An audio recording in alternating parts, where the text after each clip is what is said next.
আওয়ামী লীগের কঠোর সমালোচনা করে একটি স্ট্যাটাস দিয়েছেন ছাত্রলীগের সাবেক সাধারণ সম্পাদক এবং ডাকসুর জিএস গোলাম রাব্বানী। তিনি স্ট্যাটাসে যা লিখেছেন হুবহু তা তুলে ধরা হলো।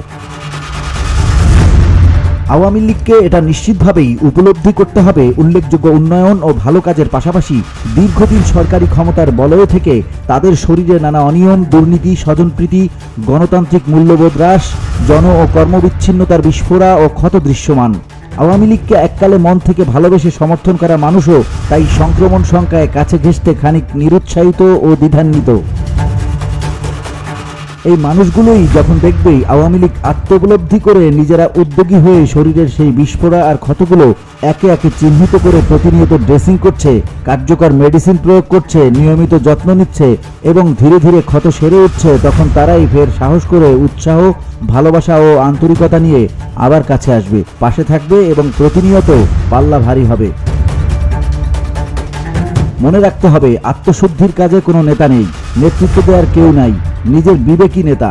বিবেকের তাড়নাতেই তৃণমূল নেতাকর্মীদের সম্মিলিতভাবে দলের ভেতরে থাকা দুর্নীতিবাজ, সুবিধাবাদী ও অন্যায়কারীদের বিরুদ্ধে আওয়াজ তুলতে হবে। জন ও কর্মী বিচ্ছিন্ন নেতৃত্বকে অবশ্যই আলবিদা জানাতে হবে।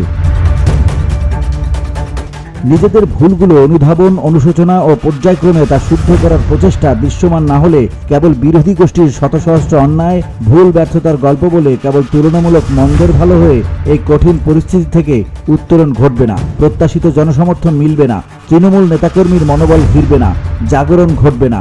যদি এখনো না বোঝেন সমস্যা কোথায় বা জেনে বুঝেও সমাধানের চেষ্টা না করে সবখানে এড়িয়ে যান, তাহলে প্রত্যাশিত সমাধান সুদূর পরাহত।